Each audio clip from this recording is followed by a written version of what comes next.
Hello दोस्तों, मेरा नाम है नितिन और आप सुन रहे हैं दास्तान खौफ। तो चलिए शुरू करते हैं। मैं आसाम की रहने वाली हूँ।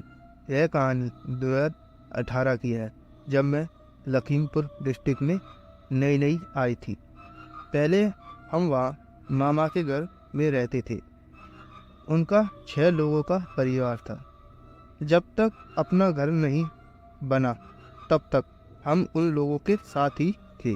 खैर, फरवरी का महीना था, शायद तब थोड़ी थोड़ी ठंड भी थी। मेरा ग्रेजुएशन कंप्लीट हो चुका था। मैं उस वक्त फ्यूचर की स्टडी प्लान कर रही थी। लेकिन दोस्तों, उसी दौरान अचानक से मेरी तबीयत बिगड़ने लगी।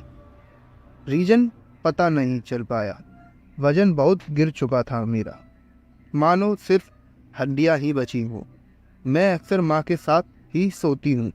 इसी तरह अचानक एक दिन मेरी नींद खुल गई। मैंने फील किया कि मेरे तकिए को कोई नुकीला हाथ नोच रहा है।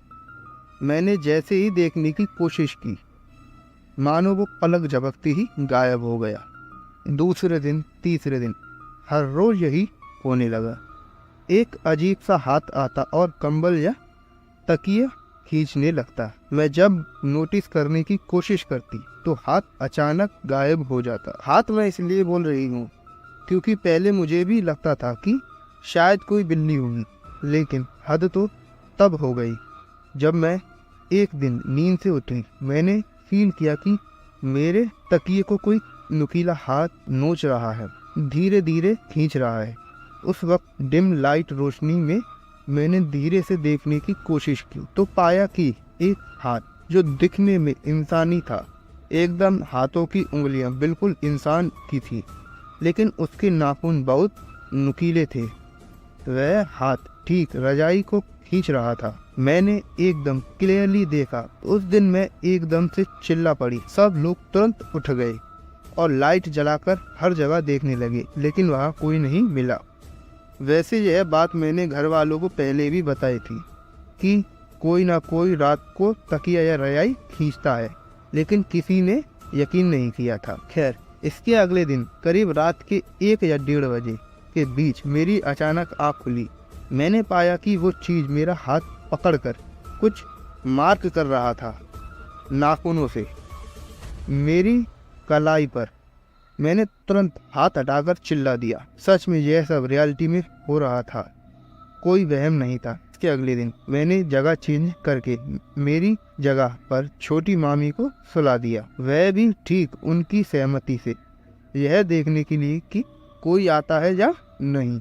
उस दिन भी वह आया और छोटी मामी के कपड़े भी खींचने लगा। वह बहुत ज़्यादा डर गई। उस रात भी नींद खराब हुई। सब इधर उधर ढूंढने लगे, लेकिन कुछ भी नहीं मिला। इसके बाद हम सब एक बाबा के पास गए। सब कुछ सुनने के बाद उन्होंने कहा कि वह चीज़ पानी में रहने वाला नेगेटिव एनर्जी है, जो कि मेरे ऊपर हावी हो गया था।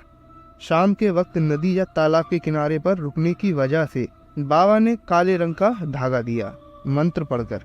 मैंने जैसे ही वह धागा पहना तो इसके 1 हफ्ते तक सब कुछ सही चला। उस चीज़ के अटैक करने के दौरान मुझे बहुत गंदे सपने भी आते थे। मतलब मेरे सपने में मुझसे कोई फिजिकल रिलेशन बनाने आता था, लेकिन जब से ताबीज़ पहना तब से एकदम ठीक था। 1 हफ्ता गुजर गया, लेकिन यह सिलसिला फिर से शुरू हो गया। मैं दोबारा डर गई। इसके 2-4 दिन बाद एक दूसरे अंकल थे, वो भी विद्या में एक्सपर्ट थे। उन्होंने मुझे एक ताबीज़ दिया। सच कहूँ तो उसको लेने के बाद से समस्या का हल हुआ है। नहीं मालूम वह छलावा था कि क्या, यह बस एक रहस्य है। सच कहूँ तो आपको यह सुनने में बनावटी कहानी लगेगी, पर जिसके साथ घटती है वही महसूस कर सकता है। माफ़ कीजिएगा, मैं अपना नाम नहीं बता सकती। बस इतनी ही थी मेरी ये कहानी। तो दोस्तों, कैसी लगी आपको इनकी ये कहानी कमेंट सेक्शन में ज़रूर बताना। तो मिलते हैं एक और नई कहानी के साथ। तब तक अपना और अपनों का ध्यान रखें। धन्यवाद।